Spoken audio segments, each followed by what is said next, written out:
Hi guys, welcome back to my channel, Mommy Goggles. If you're new, thanks for checking me out. Subscribe and like this video below so that you can stay up to date on my coming videos. Today's video is all about my pregnancy, labor, and delivery. I promised this video and I'm super excited to do it. Hopefully I will have things in order because I'm sort of like doing this off the cuff. So my pregnancy was basically one of the healthiest pregnancies. Most people that know me were kind of surprised because I'm plus size and I have PCOS, insulin resistant PCOS. So most of the doctors were expecting me to have gestational diabetes or blood pressure problems and preeclampsia. I had none of that. So my pregnancy should fly. Basically, the things I want to include about my pregnancy are the fact that one, doctors were not nice to me. Everyone was very rude about family planning because I was plus size and they kept telling me to lose weight. Now I did try to lose weight before pregnancy, but it didn't go very well. So I wasn't going to hold my whole life up just to have a baby. So we just decided to try. I eventually found a doctor who was able to prescribe me progesterone supplements, which are the oral pill which you insert vaginally. Ew, so gross and kind of embarrassing to share, but you got to do what you got to do, right? So yeah, I started on the progesterone, which I believe helped me carry to term because I had had a miscarriage previously.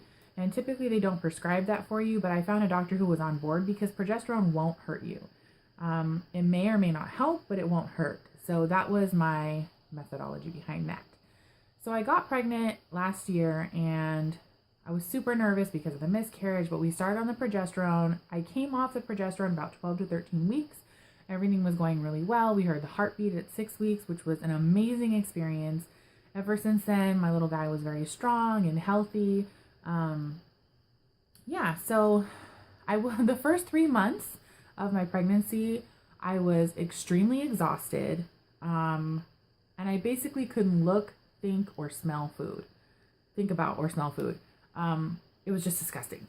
So I lost like 20 pounds my first 3 months of pregnancy because I just could not stand to eat. And yeah, so the last part of my pregnancy, I did gain that weight back, but I was basically like maybe 5 pounds heavier than my starting weight when I was pregnant, which I'm not going to share with you because we are not besties yet and it's mortifying. So let's just keep it moving. But I basically had only gained about 5 pounds from my starting weight because of that weight loss in the middle. So I didn't gain a ton of weight during my pregnancy. I actually wore my wedding and engagement ring into the delivery room. And the nurses were like, mad props, lady, because that doesn't happen very often. They were actually surprised. So yeah, my glucose test. So glucose, they test you for gestational diabetes. I forget when they tested me, but it was somewhere around the midpoint. And I went in to do my 1 hour glucose because there's 2 different types. There's the 1 hour and the 3 hour. And the 1 hour test, I did come back like I failed it. So my blood sugar was a little bit high. And I was really nervous thinking I was going to have gestational diabetes, but they sent me in to do the 3 hour test. And basically what they do is they test you. They draw your blood 4 times. They have you drink like some bootleg Gatorade, which is gross. It's not that bad, but it's not delicious. So you drink that and then they test your blood sugar every hour after to make sure that it's coming down. That's what they're looking for. And my blood sugar did just that. So I passed with flying colors. No gestational diabetes like all those doctors, meanies were telling me that I was going to have. Healthy pregnancy. And I only had 2 blood pressure scares. One was sort of in the middle of my pregnancy and the other was towards the very end. But both times before my doctor's appointment, I was racing around. I was trying to get there. It was like stress because of traffic. So they sent me to the hospital for monitoring. And by the time I got to the hospital, the nurses were like, what are you even doing here? Your blood pressure's fine. So yeah, I mean, I even had to do they made me do a catheter urine just to make sure I wasn't dumping a whole lot of protein or anything, which was so scary because basically I have not had any surgeries, not even dental work. So, I mean, I've had dental work, but anyways, you know what I mean. So I'm basically a chicken and I had the catheter and it was fine. It didn't hurt. So if you have to go through that, don't stress too much because it's not that bad. So yeah, blood pressure issues were fine. But they were monitoring me pretty closely for preeclampsia because that is a concern when you're plus size. And I have high blood pressure that runs in my family and I've always been borderline. So that's what they were really paying attention to. So the last month of my pregnancy, I had to have a ton of NSTs, which are like, they hook you up to a baby monitor so that they can hear the heart rate, see when the baby moves, because it'll like jump on the little, kind of like a earthquake monitor. It jumps a little bit when your baby moves. And then they do an ultrasound to monitor the fluid around the baby in the amniotic sac. So yeah, so everything always came back fine, but it was like stressful because the lady doing the test was not very nice. And basically the healthcare workers that I had an experience with were just not pleasant, but whatever. So moving right along, so okay, I covered my weight, my glucose, all that stuff, and then the NST testing. So the last month of my pregnancy, I had to do the NST testing twice a week, which was awful because I was like super hormonal and the lady wasn't nice, so I didn't want to go because she was mean, and my doctor basically had to fight with me and make me go. I did it. It was fine. I had to go to the hospital a few times because she kicked me over there to make sure everything was okay. I did have where the heart rate dropped a couple of times, but it was like for only a few seconds and it rebounded right away, which was always a good sign, but they were still a little bit concerned about it. So I'll get to that a little bit later in the story. So basically, my pregnancy was awesome. I didn't have very many issues. I had round ligament pain in the first couple months, which is brutal. It hurts really bad. But it was only on like my right side, and I don't know, it went away. So it was only for a short time. I didn't really have a lot of swelling. I didn't have a lot of anything. The only major things that I had were like exhaustion. Oh, it was so awful. I've never been so, well, no, I have been so tired in my life. That's nothing in comparison to having a new baby. Correction. But yeah, so that was my pregnancy in a nutshell. Everything was awesome. I had a great pregnancy, nothing to complain about. I didn't get very big. I didn't gain a lot of weight. I still basically wore all my clothes. I never bought anything. I think I owned one piece of maternity clothing. Everything else was like, I just bought a ton of dresses from like Ross. And yeah, that's it. So on to my labor and delivery story. I wanted to say, okay, so I lost my mucus plug. My son was born on May 24th this year, 2015. I lost my mucus plug on May 15th. Yeah, so I don't know, what is that, like 10 days? So gross, by the way. Ew. Some people have that and some people don't. Like, I mean, we all have the mucus plug, but some people lose it and some people just, I don't know if they just don't notice, or I don't know what that's all about. But anyway, and then I actually went into labor on the 23rd of May. Sorry, I have my notes because I'm retarded and can't remember anything these days. So sorry if I keep looking down, but my water, yeah, okay. So I went into labor on May 23rd at 9:20 p.m. And the story behind my labor, or when it started, was I was 40 weeks and 2 days. I had just had a doctor's appointment. My doctor was like, your cervix is super, it's like 99% effaced, which means it's really thin, like a slice of paper, which is like this. Anyway, so it's super thin. And I was only 2 centimeters dilated, so it wasn't very dilated. And, you know, that it can mean something, it cannot, it doesn't really, no one really knows. But they were gonna induce me if I went like a week past. So 40 weeks, if I had gone 41 weeks, they would have induced me. But 40 weeks and 2 days, and I was super hormonal. I was emotional. My son was sitting really low in my pelvis, so it was really painful. So I remember crying and sitting on the couch and being like, telling my husband, I can't do this anymore. I don't want to be pregnant one more day. I want this baby out. Let's go to the hospital. They can induce me. I don't care what they do. They just need to get this baby out. Which was funny because I was terrified of labor the entire time. But that day I was like, it's happening right now. I refuse to go another day. So basically he calmed me down. He fed me dinner. Right after dinner, my water broke. And it's not like in the movies where you're sitting there and you're like, whoosh, a whole thing of water. That's not how it happened. So my water broke, but I kind of thought like, did I just pee on myself? Because that is common in pregnancy. So if you've never been pregnant before, just look forward to that. Yeah, so I thought I kind of like peed on myself a little bit. So I got up and went to the bathroom, but it kind of just kept going. So I thought, I think my water just broke. And this is gross. TMI, if you're like queasy or whatever, stop watching now. But I went to the restroom and I looked to see if like what color it was, because amniotic fluid can be like a little range of colors, but the good color to have, I guess, is like straw, so like a pale yellow. Which is kind of ironic because pee is yellow too, but it's sort of different. It's hard to explain, but it was that color. So I thought, oh my God, my water just broke. So no lie, I jumped in the shower because I wasn't about to go to the hospital and give birth to a baby dirty, even though I had showered that day. So I jumped in the shower, you know, because I knew we had some time. I wasn't having any contractions. Just my water broke and I was super emotional.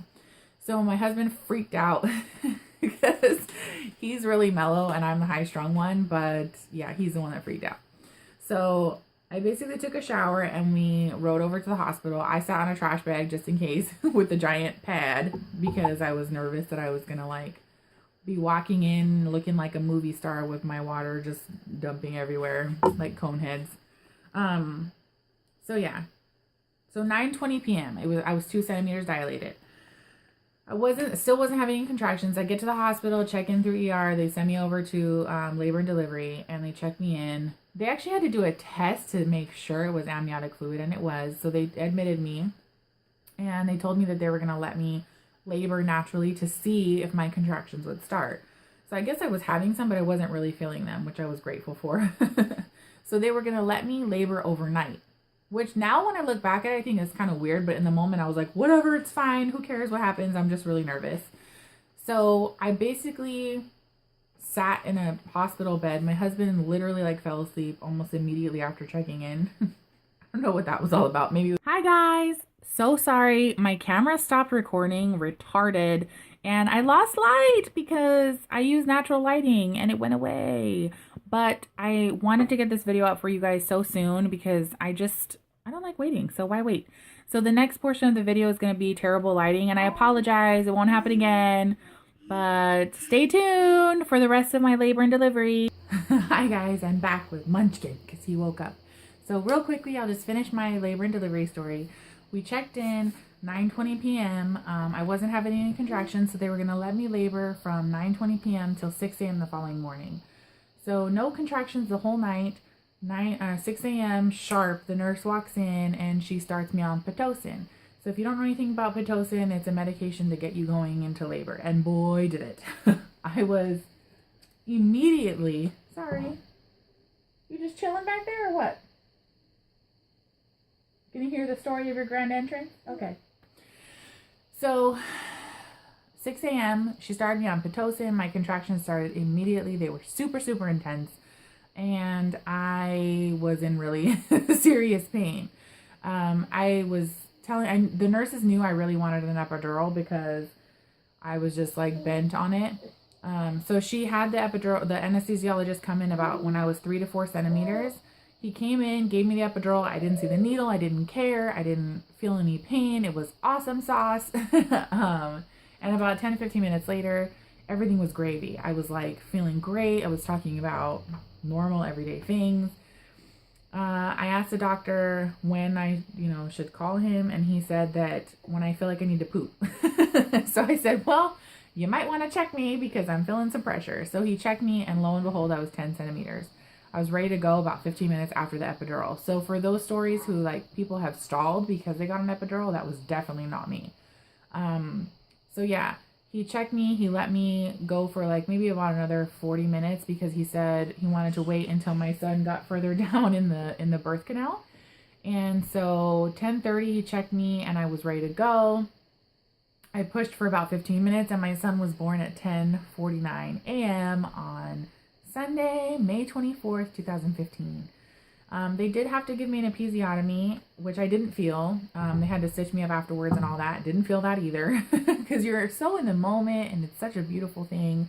And I'm not usually like a mushy person like that. I kind of thought like, ew, it's so gross or whatever, but it really is beautiful. I mean, this little creature just comes out of you. They're just yours. Like they're a mix of you and your significant other. And it's just really amazing. So anyway, that was basically my labor and delivery story. The epidural, if you're afraid of labor, the one thing I will tell you is to watch videos. Don't watch the natural birth videos. Don't watch those. Stay away from them. I did that to begin with. Just forget it. If you know you're going to get an epidural, watch birth videos with an epidural because they help you to realize you can have a positive experience. It can happen. I'm plus size, and basically they told me I delivered like an athletic teenager. So my labor went really fast. It was super easy. You know, nothing bad came out of it. The recovery was really the worst part because I had the episiotomy. It was painful, the recovery, but that does pass too. It goes away, and like that spray that they give you in the hospital, I forget what it's called. It's awesome. Just get that and you're fine. Yeah, so the moral of the story for me in making this video and sharing my experience with you is to say doctors told me over and over again, you have to walk because you may have a difficult delivery. You're plus size. That's always harder on you. It's harder on the baby. You may have gestational diabetes. You could have preeclampsia. I had none of those things. I didn't even walk because my doctor put me on like modified bed rest at the end of my pregnancy to make sure that I didn't get preeclampsia. Because he was watching for elevated blood pressure levels. So basically I didn't have any of the scary things. And I'm really plus size, you guys. Like, I don't mean like, oh, I'm on the verge, you know, oh, like you're a size 14, 16. Like, no, I'm really plus size. And I was really, really afraid. I thought I'm going to have like major issues in my pregnancy. And I had one of the healthiest pregnancies of anyone that I know. So if you're going through this, if you're pregnant, if you're trying to conceive, if you're scared and you're plus size, just remember there are positive examples out there. I am one of them. You can do this. Your body is meant to do this. And who knows, you may have a baby like a rock star, and hush all those medical professionals that have nothing but negativity to share. So I hope you like my video. I don't really have anything else to say. If you have any questions, comments, anything to share, something else you want to see from me, please comment below. Like this video for me, share it, and subscribe for future videos.